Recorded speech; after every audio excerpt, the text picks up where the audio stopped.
Isang magandang umaga mga kagasgas. Ating pakinggan ang isang komento ng ating isang magiting na driver, taxi driver. Siya ay magbibigay ng komento about sa nangyari sa Senado at sa Kongreso. Ating pakinggan sa loob ng 3 minuto. Isang magandang umaga mga kaidol. Pwede ba ako magbigay ng isang komento tungkol dyan sa ating nangyari dyan sa Kongreso at sa Senado? Ito lang masasabi ko mga kaidol. Bakit ganun ang nangyari? Ang mga matatalinong tao ay naging bubo. Katulad ng sinabi ni Larry Gadon kaniadto. Naalala mo yon mga kaidol? Ang sinabi ni Larry Gadon, huwag kayong bumoto sa mga taong bubo. Oh, di ba mga kaidol? Hindi nyo natandaan yan? O natandaan nyo pa ba yan? Ha? O bakit itong ating general natin na si General Tor? Oh, Tor ha? Piruin mo yan, pangalan pa lang, matigas na yan ha? Matigas na matigas. Bakit si General Tor?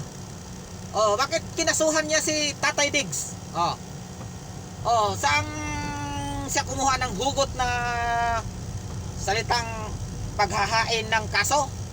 Kung saang justice niya is sinalang yung kaso niya. Ang dahilan niya mga kaidol ha, sa hindi pa nakakalam, ang dahilan niya dahil nag-kill joke si Tatay Digong. Biruin mo yan, pagpapatay ni Tatay Digong ang 15 senador. Biruin niyo yan. Oy, General Tor, tandaan nyo, isang malaking joke yan. Grabe, hindi mo maisip yan. Biruin mo 15 senador pagpapatayin niya para lang manalo yung mga inendorso ni Tatay Digong. Kung matalino ka naman talaga, biruin mo, kung mataas ang IQ mo, tandaan mo si si Trillanes, Senador Trillanes. Lagi niyang tinitira si Tatay Digong. Lahat ng mga advertise niya, tinitira palagi si Digong. Ginagamit pa nga niya halos yung mga bata para lang tirahin niya si Tatay Digong, para lang hindi manalo. Bakit ngayon? Hanggang ngayon bakit buhay pa yan si Trillanes? Yan ang isang sample, General Tor. Sample yan ha. Bakit hanggang ngayon buhay pa yan si Trillanes? Bakit na humihinga? Lumulurat pa yung mata na yung Trillanes na yan. Tandaan mo yan. Hindi magagawa yan ni Idol Tatay Digong. Yan lang sinasabi niya. Isang malaking trash talk lang yan. Grabe.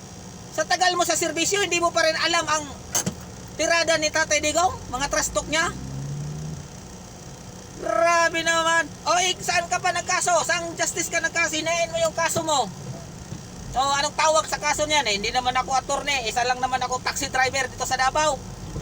Pero napapansin ko, General Tor, na talaga ka pa naman sa CIDG dyan ako. Bakit gayan ang nasa isip mo?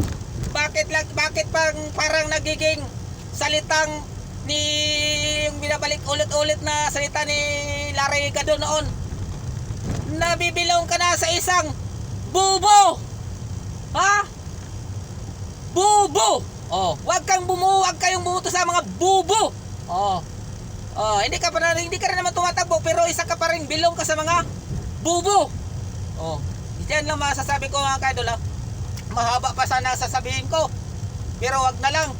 Kasi yan lang ang napapansin ko sa ngayon.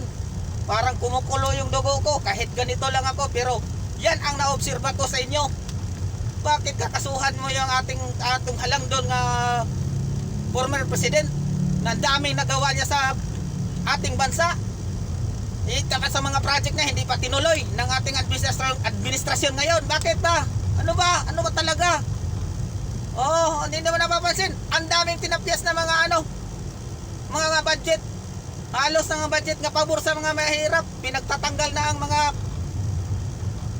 dapat ang ipinundo, wala na. Naging zero na. Tingnan mo yung malasakit ngayon, wala na. Ang dami sanang natulungan yung malasakit yan. Bakit na wala na budget? Ano na yan? Sana napunta mga pira niyan. Tapos pabor pa rin kayo dyan. Sana ko ni mo, General Tor. Sabihin mo pa walang Walang goto sa'yo. Hindi yan pang politikal na ano, hakbang mo yung paghain mo ng kaso kay Tatay Digong. Grabe! Sana ba ang mga ano mo? Ay, nako na lang, wag na lang. O, si Diyos na lang bahala sa inyo mga kaidol. Lalo na sa'yo, General Tor. Walang samaan ng loob. Yan lang ang inilabas ko. Oh, hanggang dito lang ako mga kaidol. Okay, dahil mamasada pa ako. Wala pa akong pang gasolina. Mahal ng gasolina, grabe. Okay. Yan lang mga kaidol. Matsalam. God bless us all.